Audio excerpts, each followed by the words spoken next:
Arwah penasaran. Namaku Raka, seorang mahasiswa semester akhir di jurusan antropologi. Untuk menyelesaikan skripsiku, aku harus melakukan penelitian lapangan. Dosen pembimbingku, Bu Ratna, menyarankan sebuah desa terpencil di lereng Gunung Merapi yang bernama Desa Giri Mulya. Desa itu belum banyak disentuh modernisasi dan memiliki tradisi serta mitos yang sangat kental. Cocok, katanya, untuk penelitianku tentang kepercayaan terhadap arwah leluhur. Awalnya, aku merasa beruntung mendapatkan lokasi seautentik itu. Tapi aku tidak tahu bahwa keputusanku menginjakan kaki di desa itu akan membuka pintu ke dunia lain. Dunia yang tidak seharusnya kusentuh. Hari pertama, aku tiba di Giri Mulya menjelang maghrib. Jalan menuju ke sana penuh kelokan tajam dan jurang curam. Kabut turun cepat, dan udara terasa berat. Penduduk desa menyambutku ramah, meski ada tatapan aneh dari beberapa orang tua. Seolah-olah mereka ingin mengatakan sesuatu, tapi memilih diam. Aku tinggal di rumah Pak Tirto, seorang kepala dusun tua yang bersahaja. Rumahnya besar dan agak tua, dengan halaman belakang yang langsung menghadap ke hutan. Istrinya, Bu Pardi, adalah wanita pendiam yang selalu menyalakan dupa di setiap sudut rumah. Untuk menenangkan mereka, katanya ketika kutanya, arwah yang belum selesai urusannya. Aku tertawa kecil, mengira itu hanya bagian dari tradisi. Tapi malam pertama, tawa itu lenyap sepenuhnya. Ketukan di jendela. Sekitar pukul 2 dini hari, aku terbangun oleh suara ketukan. Tok, tok, tok. Pelan, teratur. Aku mengira itu suara angin, tapi ketukan itu berpindah ke jendela samping. Lalu ke jendela belakang. Aku mengintip. Tak ada siapapun. Tapi saat aku kembali berbaring, aku mendengar suara pelan, seperti bisikan dari bawah ranjang.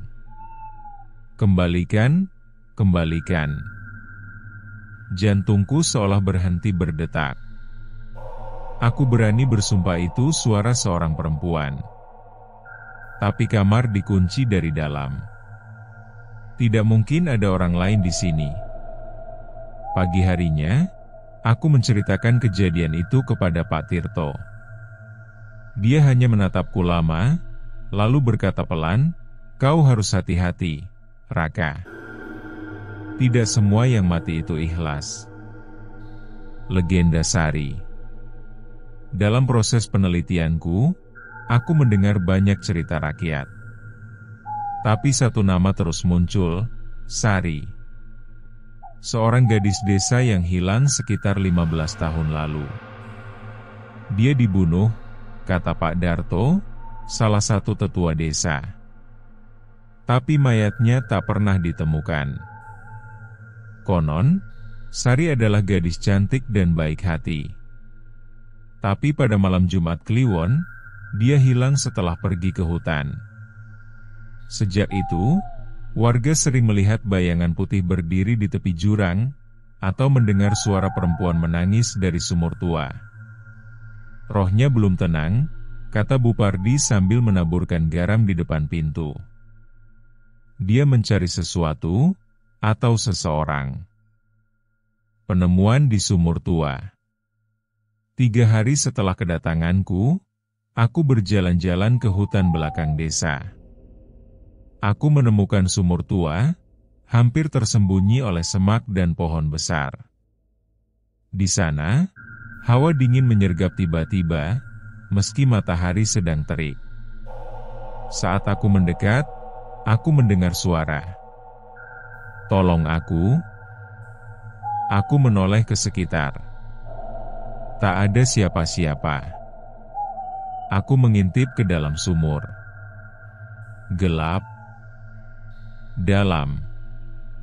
Tapi ada sesuatu di bawah sana. Bukan air, tapi kain putih, seperti gaun. Aku melaporkan penemuanku pada kepala desa.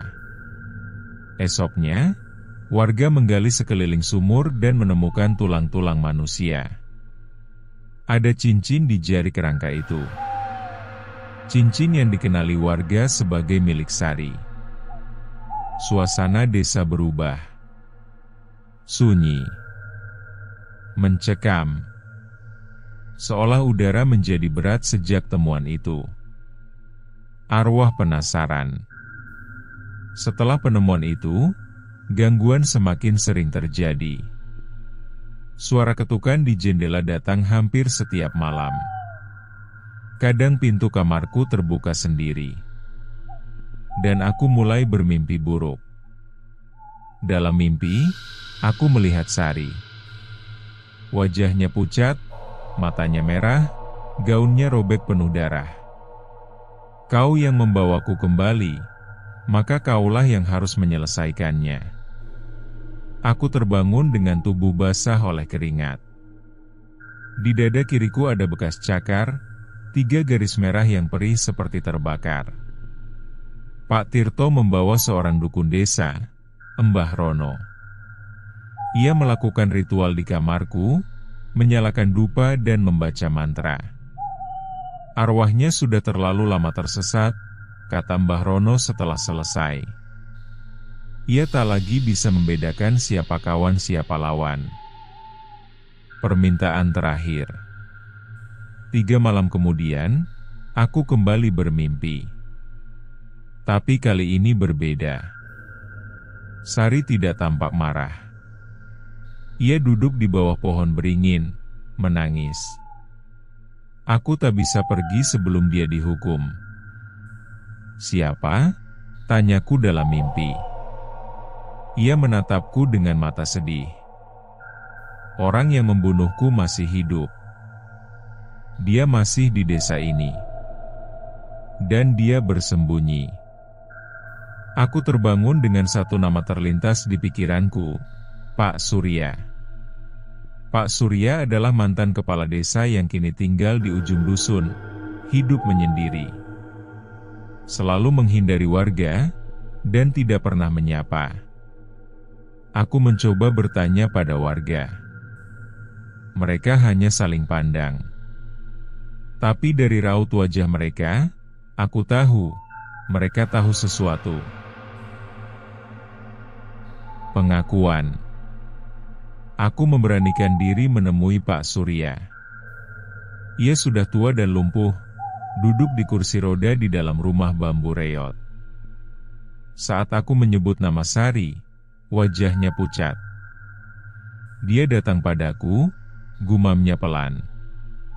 Setiap malam, dia berdiri di sudut kamar ini, menatapku dengan mata penuh darah.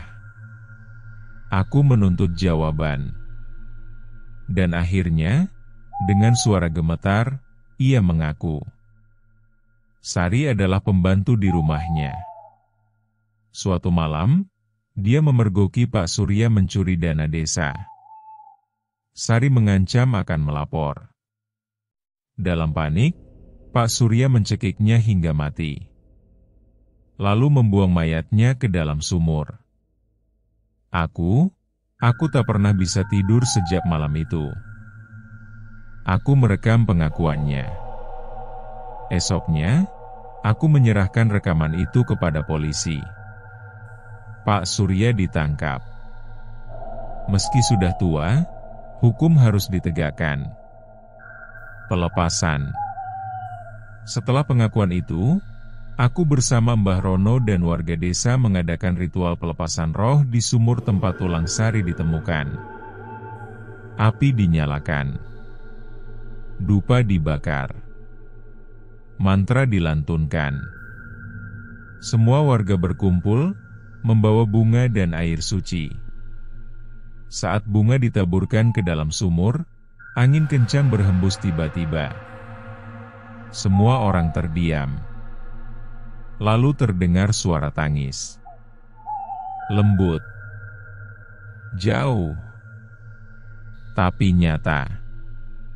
Terima kasih. Seketika itu juga, udara terasa ringan. Sunyi. Tapi kali ini bukan sunyi yang mencekam, melainkan tenang. Epilog. Aku kembali ke kampus dengan hati yang penuh campur aduk. Penelitianku selesai. Tapi lebih dari itu, aku menyaksikan sendiri bagaimana dendam dan rasa sakit bisa mengikat roh selama puluhan tahun. Malam sebelum aku pergi, aku bermimpi lagi. Sari berdiri di tengah padang bunga. Tersenyum. Aku sudah tenang sekarang. Jaga dirimu, Raka. Aku terbangun dengan air mata menetes. Dan untuk pertama kalinya sejak datang ke desa Giri Mulya, aku merasa damai. Catatan. 3 bulan setelah kepergianku, Pak Surya meninggal di dalam sel tahanan. Warga mengatakan, tubuhnya ditemukan dengan wajah membiru dan mata membelalak, seperti melihat sesuatu yang menakutkan sesaat sebelum mati. Sementara itu, sumur tempat mayat Sari ditemukan telah ditutup, dan di atasnya dibangun pura kecil tempat warga berdoa. Tidak ada lagi gangguan, tidak ada lagi bayangan. Tapi malam Jumat Kliwon, sesekali warga masih menyalakan dupa di sudut rumah mereka. Sebagai penghormatan. Untuk Sari. Untuk semua arwah penasaran yang belum menemukan kedamaian.